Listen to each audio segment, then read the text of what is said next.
Hello, everybody, and welcome back to Dual Screens Versus. That's right, this is Dual Screens Versus seasonal content here with Dual Screens. You're getting it right now into your eyes and ears. What is Dual Screens Versus? Very simple. Andy and I, we're going to go one-on-one, mano a mano, just you and me and my gods. What movie?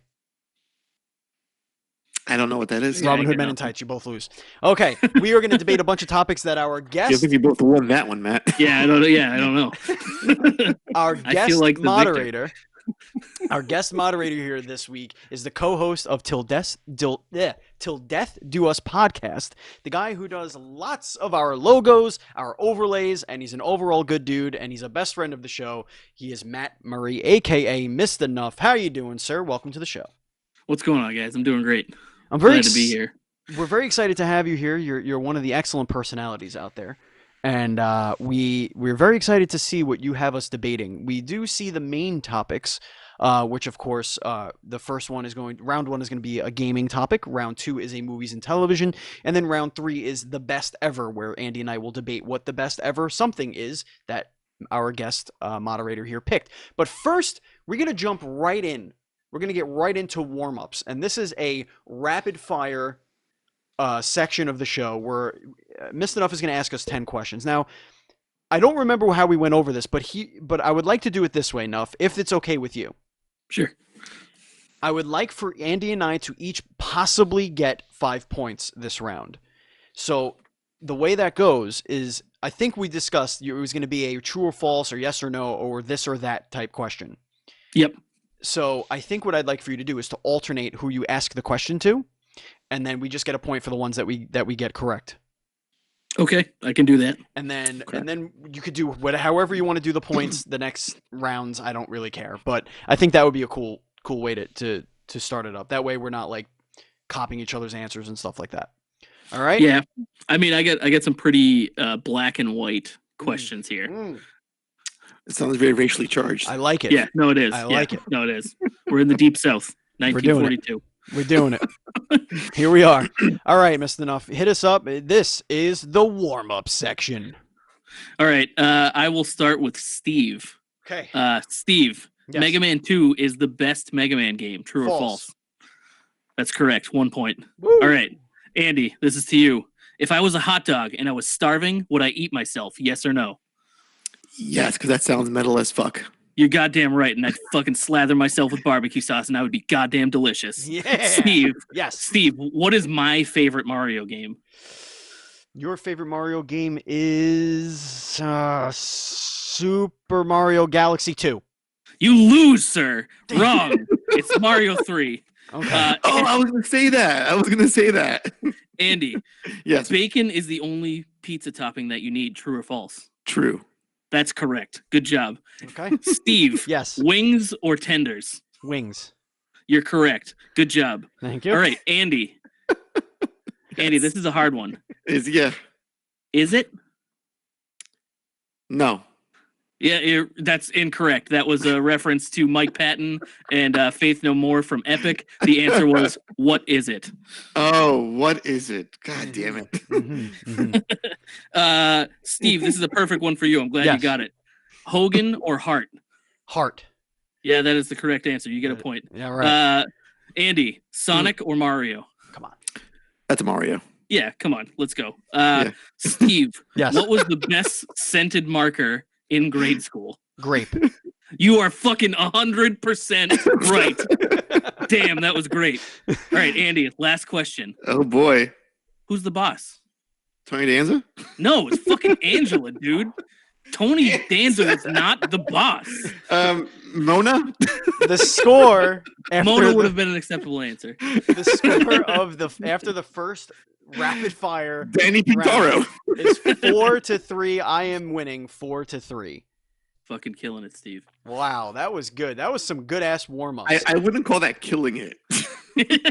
Far from it. You guys both killed it. That was relax. Really, My answers were coming quick. Lead. Yeah, all right. Can't this fast. Yeah, I guess. I'd rather not come quick. You know, my wife, not used to that Yeah. Heyo. Hiyo! Bazinga! All right, so now it is time to get into round one, which is all nitty about gritty. gaming. And this is where Andy and I are each going to have 60 seconds to make our initial case. And then, of course, Matt can ask for rebuttals, ask clarifying questions, whatever he wants. And then, of course, at the end, he will give us points. He could also just throw points at us as we're making our argument. It doesn't really matter. It's really up to him. But I'm going to Sure. get my timer out. And All right. we're gonna get going. Oh, that's an hour. We don't want to do this for an hour. All right. I mean, you could. Timer is ready.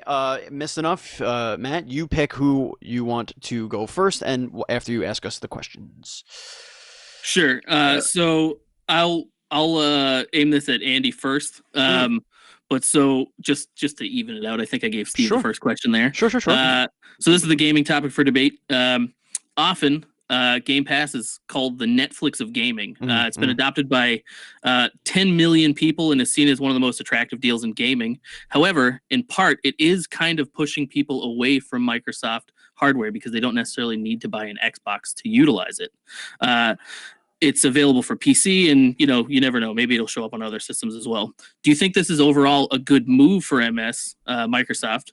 And do you think that eventually the rest of the industry will follow suit? We do have PlayStation Now and Stadia and such, but I don't think any of them offer as good of a deal as Game Pass.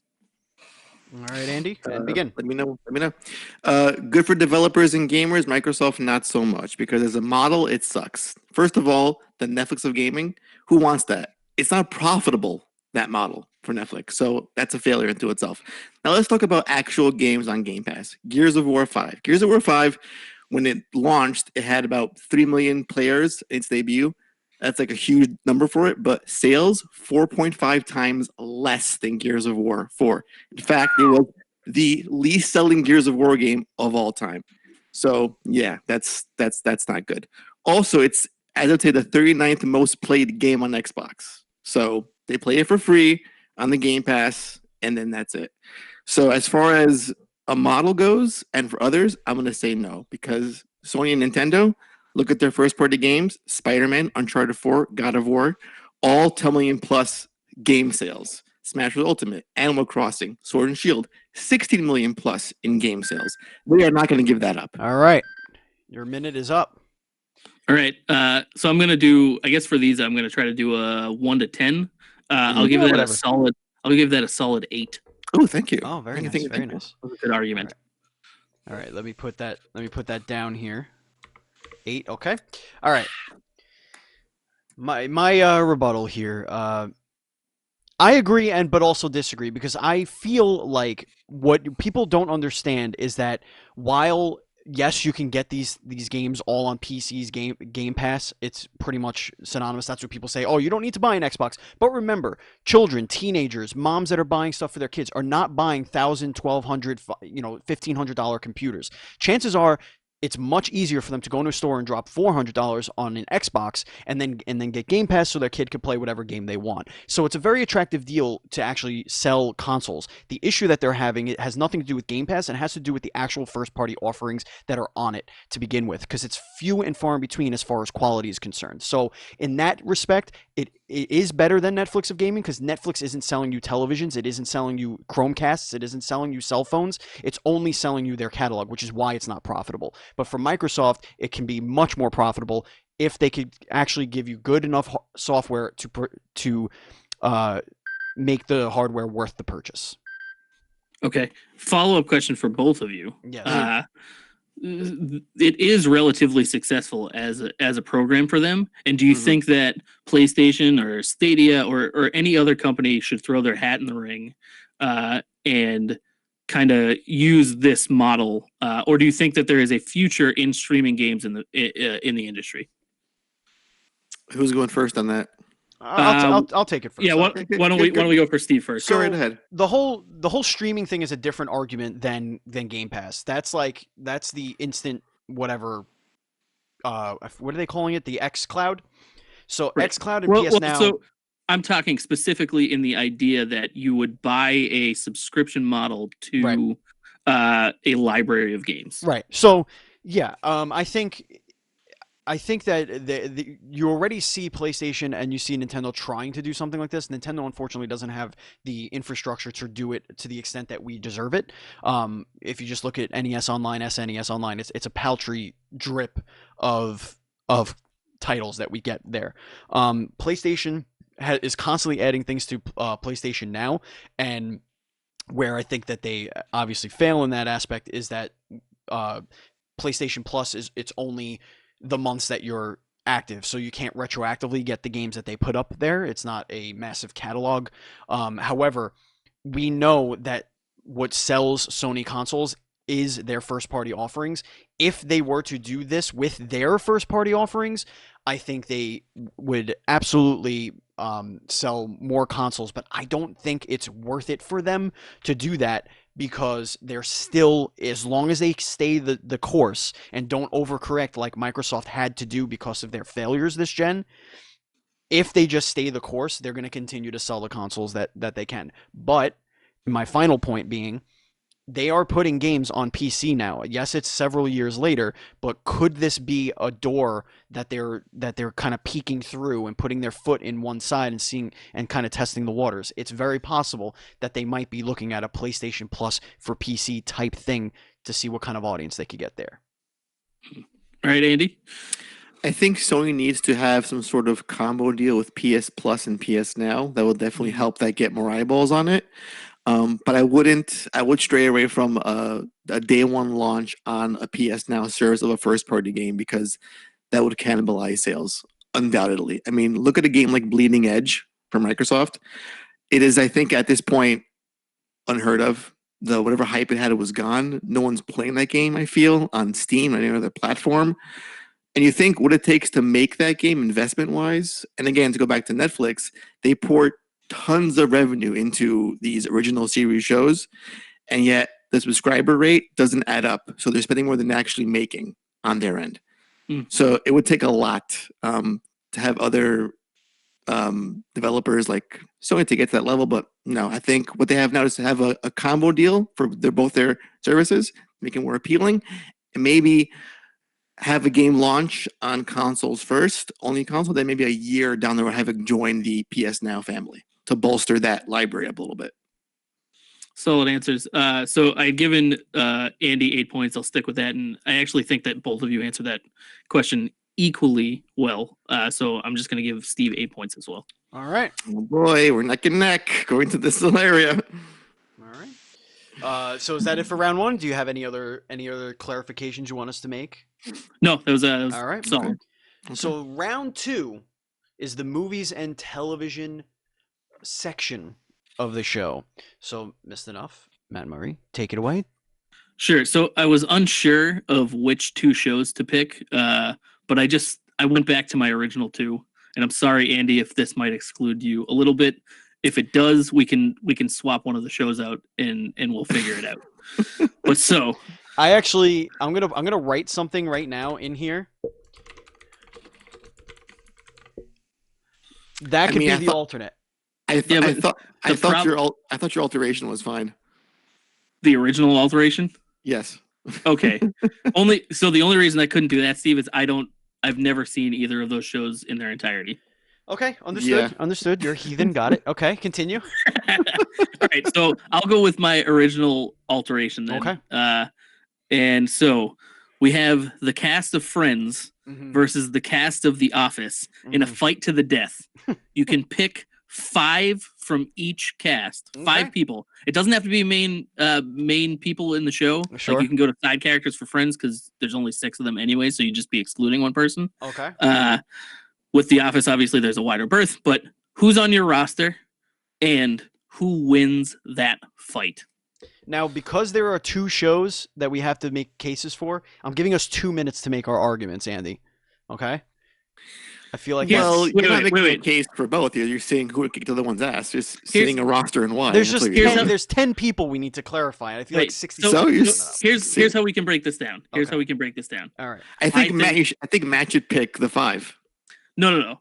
You got we could do that, but why don't we do back and forth? You guys build your rosters from each show, okay, and then battle to the death. So Okay. Okay.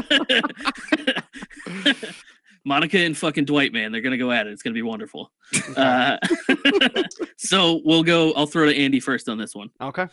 So build your team, build your two teams, and then Steve will build his two teams, and then you tell me who wins the fight. All right. So my Should we friend's team is draft? Oh my god! Wait. Should we draft so that we can't pick the same characters? but then it's like all of Friends is See, done. This is why I wanted. This is why Parks and Rec was my original choice. Are you gonna pick Captain, fucking like, Gunther on the friend side? You never know, man. Gunther's a wild card, that's for sure.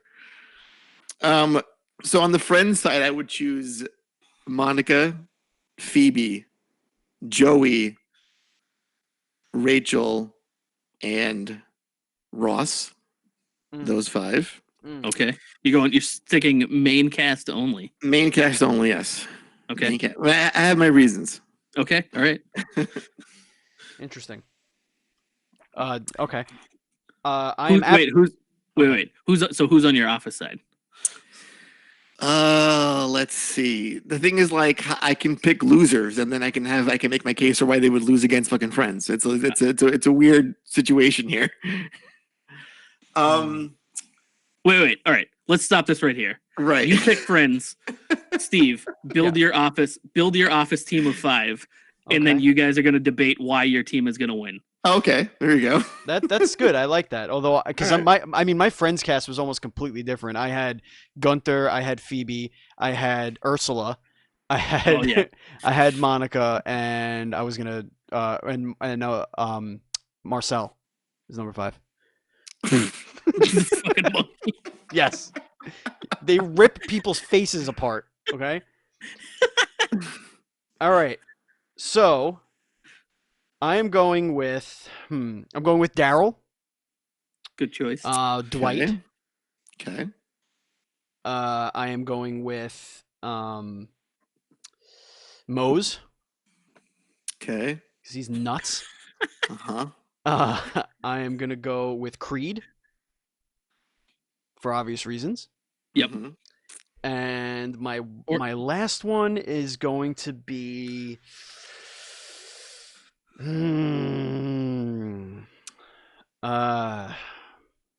This is a tough one. I'm gonna go Jim. He's big. He could take a beating. I'm going with Jim. I'm surprised. Daryl, you Dwight, threw Mose, Creed, Jim. I'm surprised you didn't throw Jan in there. Jan would have been a more. Yeah, but Jan's She fragile. seemed. Is she though? She's all know. facade. She's all facade. You know, she breaks down like a She mental could. patient. She very could take quickly. Jim. Jim's a fucking beta asshole. Nah, Jim. When you put CC on the line, he's No, he's but gonna she's get on the things line done. though. She's on the line. How It's do a you fucking know? fight. How do you know? I just, Steve, I want you to know that when I thought about this, you picked almost my exact team minus one person. Mm. I didn't pick Mose. I picked Meredith Yeah, Meredith. because Yeah, she that just was- shows up and she. All right, let's you go. know, Yeah, she Takes drunken uncles. She drunken uncles the whole thing. Crashes a bottle. Just all right. Let's go. Let's do this. All right, so over to Andy. Andy, why would your friends cast kill Steve's office cast? Well, Steven's cast seems highly unpredictable and volatile between Creed and Mose. Yes, they're kind of like the wild card. I think they would just run away by suggestion alone. So that's 2 already out the door. Monica and Ross combined are both highly competitive, so they could kick some ass. Phoebe is from the streets. She would shiv all of them in a heartbeat before they could even blink. Joey's got that strength, so you can't underestimate that. And Rachel, you know, and she's just there as like a cute distraction, I guess for Jim, because you know he's a fucking you can't that's how he is. So yeah, I think that's wandering eyes. right. And as for his lineup, it's like Jim could even take Roy. You know, it's like He wasn't come on prepared now. for Roy. He's prepared That's for true. Joey. Right, but you can't. Yeah, but he'll see Phoebe and think, oh, I can take her. He's a foot. Can you, though? Phoebe. All right, listen. None Phoebe, of that list can take Phoebe, so that's why I win by default. That's how it is. That Fucking that's, Phoebe. Phoebe, Fucking Phoebe. Phoebe and Mose would be fighting like Peter and the chicken. No, would she just would say, "Oh, look, a raccoon," and he would just run away. No, he's a psychopath. He's scrappy. Yeah. He's a psychopath. Now, Creed, we know for a fact, has murdered something. There was the one episode he came covered in blood, and he was like, "Oh, it's Halloween." How good for or whatever it was. Good, Great. great for him. So we know he's murdered. Dwight, come on now. Dwight is a martial arts expert. He's a survival expert. It's hard to say that with a straight face, but it's true, okay? He has been trained and has bested his only foe to have truly bested him is Michael Scott, and we know he is full of eagle powers. So we can't really use Michael Scott as that's just OP. He's OP. Daryl, obviously, he's if he's not going to tickle you to end the fight, he's gonna bring the beef. You know what I mean? He's gonna bring the hammers. He's gonna bring the hammers, and I feel like he goes right for the women first. Whatever woman you have there is getting knocked straight out real quick, very quickly. Man, that took a turn real quick. Yeah, well, and Jim is also what's his name? Jack Ryan, right? No, it's not. That's not how it is. Well, you can't just say like they were in this show too, and now he's a fucking soldier. Hold on now. Your cast and Daryl is ultra fluffy. He ain't gonna do shit. He is large. He'll take 10 feet and he'll pass over because if I had a heart attack. He'll get somebody in a Plus, headlock. Ross, that guy's not. Ross has the power. Ross has the power of Unagi. So again, come on now. He got ninja skills. Ross is the biggest Unagi. Wimp. Salmon Ross skin roll. Consistently gets beaten up by women. Phoebe would beat him up. I love how you said that Michael Scott could best up, but he's not on your team though, Michael Scott. Yes, because it's unfair. It would be OP. No, I think because Dwight has the hubris. He thinks he's tough. No, he thinks he's actually a wimp. No, because he allowed like Michael Scott to best him. Michael Scott is a damaged, broken individual that has half a brain cell. No, and that beat him. No, it's because Michael Scott. That's very true. It's because Michael Scott is somebody he loves, and he didn't want to hurt Michael Scott. So he lets emotions get in his way, unlike Phoebe, who would just kill them all. He has no emotions towards the Friends cast. No, but he has emotion in general, and also he couldn't hurt the women. That's because Dwight's honorable. So, do you know how tall and big and burly Daryl and Jim are? Daryl is a fluffy target. No, Jim is a beta not. cuck who would he would shrink and fall in the corner. I just want to say, to defend Dwight, the only person that ever beat up Dwight on The Office was Dwight himself. That's true. That is also very true. Dwight beats Dwight. Dwight cancels Dwight. That's the only person that can actually beat Dwight. They could prank Dwight. He'd be out of the fight in an instant. That's all it would take. Oh, now it's a prank battle? Yeah, let's talk about who would win in a prank battle. Take a phone full of Jim takes that hands down. To take him down. Yeah, so Jim would take out Dwight because he has to. So that's already there off the bat. Please. Because Jim wouldn't want Dwight to win. I'm sorry, so did you say Monica was on your team? Yeah. Because I'm pretty sure she's as fragile as a dad. No, Monica has the heart of a fat girl. So that's true. Don't underestimate that. But she's got brittle bone disease. She knows true pain. She knows nothing. She has the heart of a fighter. You also have you have brother sister power there too. Exactly. Rivalry. They'll just fight. No, not when they're on the same team. That's what will happen. They'll fight to win. They wouldn't do that. They will argue with each other. That's how it always happens. It's always a competition with the Gellers. Have you not seen their dance routine with the Gellers? Their dance routine. All right, bring it up.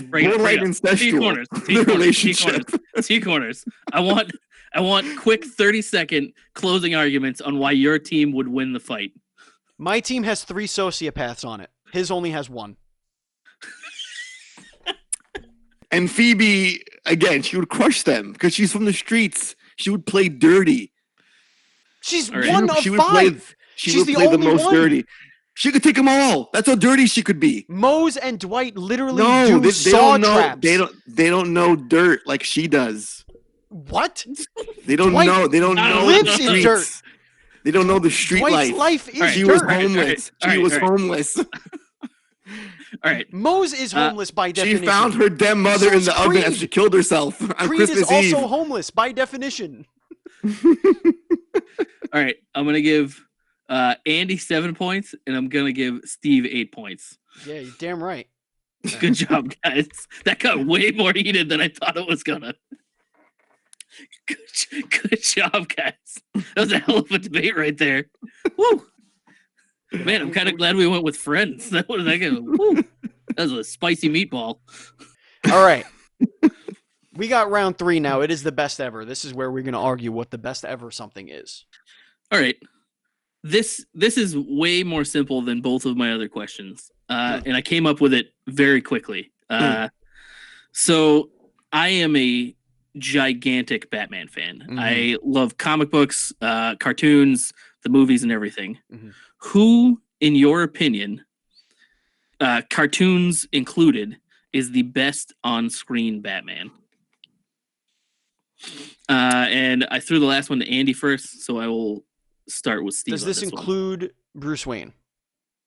It does. It's the package deal. It's the package deal. Well, there have been greats, but there really is one that is perfect. No, it is not Michael Keaton, although people love him. He's too small. He's not a good action star. Too goofy. Old looking. Definitely. I mean, Val Kilmer was close. He was very handsome, tall. But no, it's not Val Kilmer. There is one. And that's Kevin Conroy. There is only one Batman / Bruce Wayne that people look to when there is a video game or a cartoon.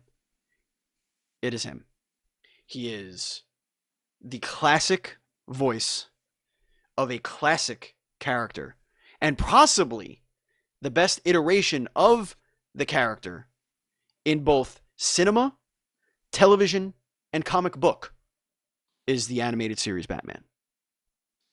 And with that, I yield my time. Andy, over to you. Don't start just yet. This is going to be tough because my answer was going to be also Kevin Conroy, but I think I'm going to do a little challenge at this point for myself. I want to try to convince Matt why the answer is not Kevin Conroy. Okay. I'll offer a different answer instead. Oh, boy. I think one of the best performances of a Batman on screen goes to Peter Weller in The Dark Knight Returns. Best known for RoboCop. It's hard to match the gravitas of a Kevin Conroy because he is like the quintessential Batman voice, animated or otherwise.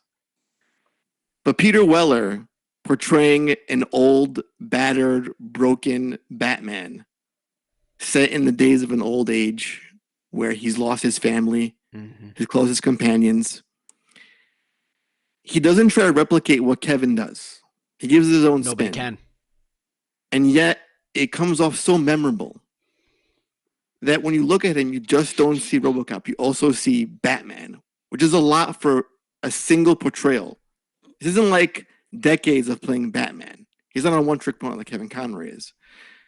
He took on the role for one film, and he annihilated it. That's how good it was. And I yield my time. Shit. He annihilated it so much that he never got to do it again. You don't get to follow up. That's how the game works. Matt seems moved by my arguments, though. I can sense it in his voice.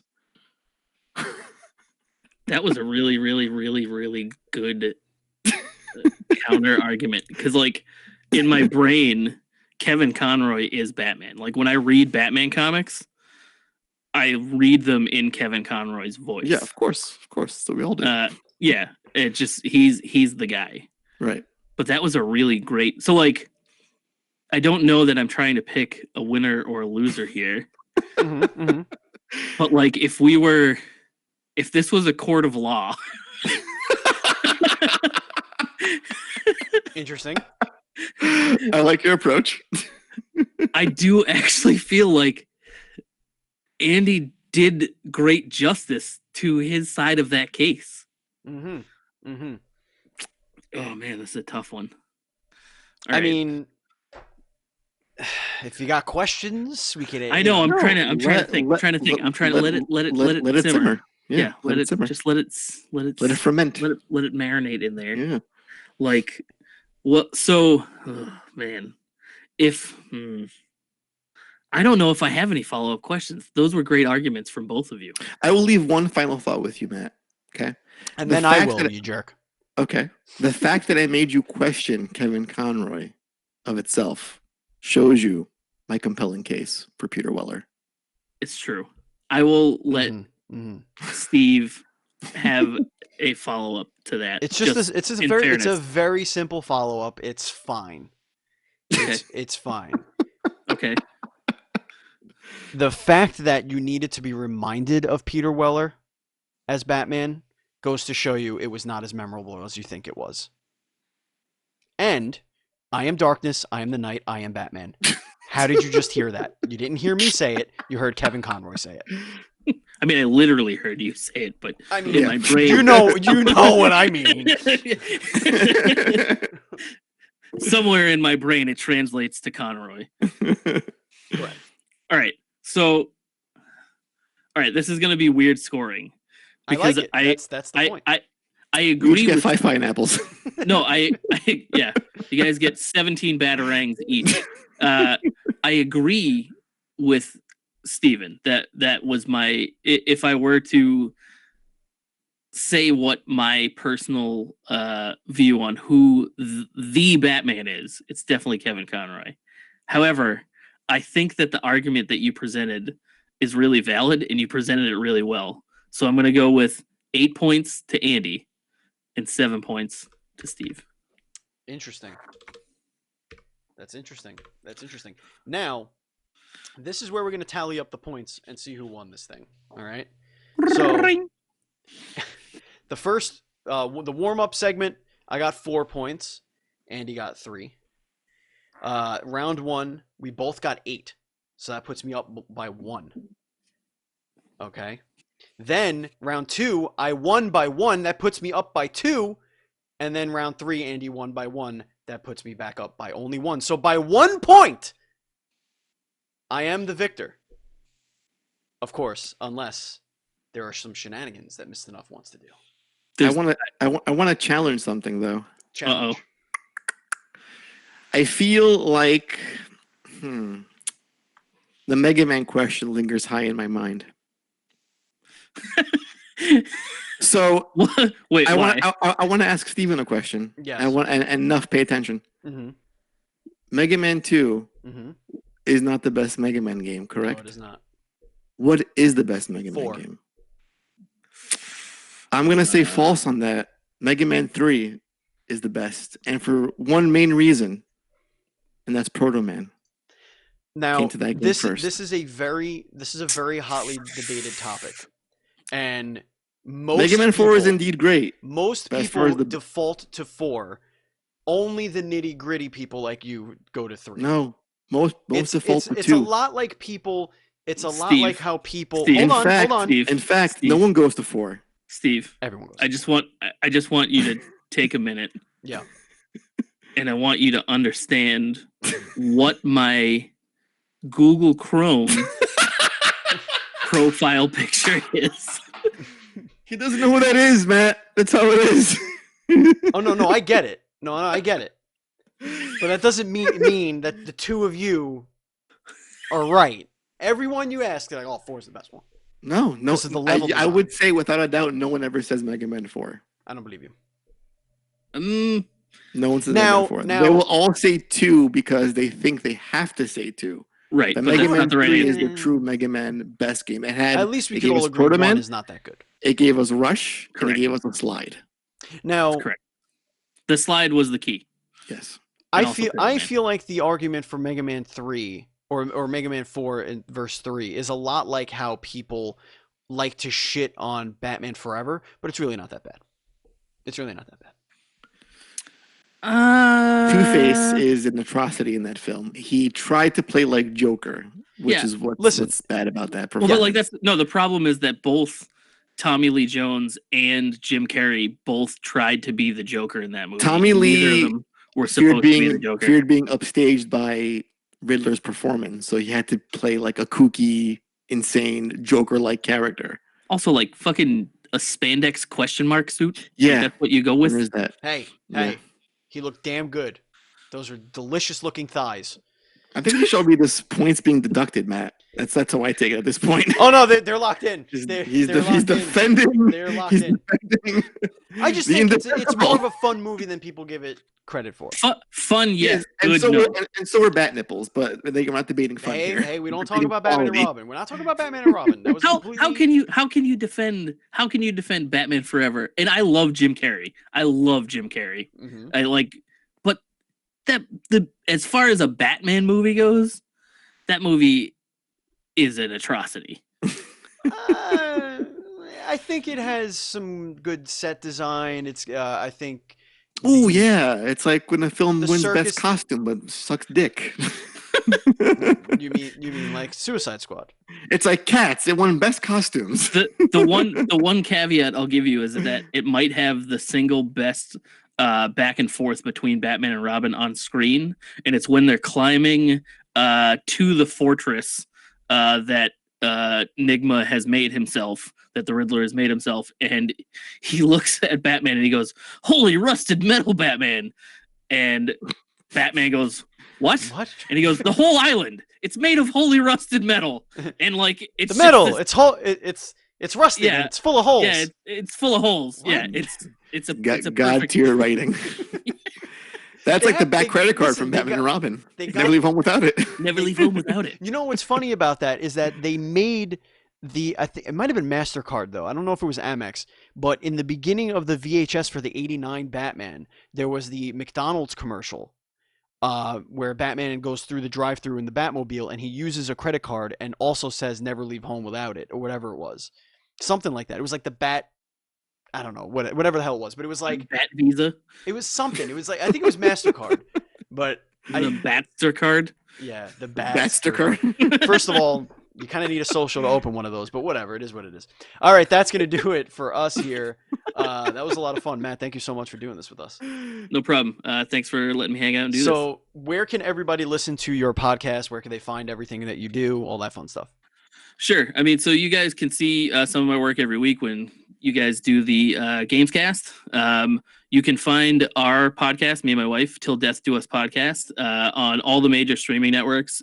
We did just launch a little bit of merch, but yeah, we talk about murder and give pretty okay marriage advice. And you should come listen to us because it's a fun time. Yes, and this actual overlay for Dual Screens Versus was done by Matt as well. So true. There you go. Awesome. Where can everybody find you on Twitter and all that? On Twitter, right? Well, I'm not. I am on Twitter, but like I don't use it a whole lot. On all socials though, if you want to add me, I'm at Mista Nuff. It's MISTAHNUFF. I'm on Steam, PS4, all that kind of stuff. So come hang out and add me. I have pictures of hiking and my child. Sweet, folks. If you want to follow us, you can do so. Just we that, are at it. NDS Podcast. I am at Batchild27. Andy is at Pants Guy. Our Facebook group is facebook.com/group/DS Podcasts. If you want to follow us on Twitch, we're twitch.tv/dual screen streams. I also have my own Twitch, which is twitch.tv/Batchild. So if you want to give me a follow over there, you're more than welcome to. Remember, we do have other podcasts. We have the Dual Screens Podcast, which posts each and every Thursday for your listening pleasure on this very same podcast channel. So if you're listening to the audio of this show, you will also get that show on Thursdays. And then on Mondays, we do we actually on Sunday live on twitch.tv/dual screen streams, we do the games cast, and then that goes up on Monday as well. So you get 2 podcasts every week, and then every other week you get a third. And it's a lot of fun. We love doing it. And if you want to support us, please go to patreon.com/NDS podcast. Just like our Patreon producer, Colton, the apprentice Nestler. We cannot continue to grow without your support, and just $1 gets you into our VIP Discord where you hang out with us. Mista Nuff is in there. You can hang out with indie devs who also go in there.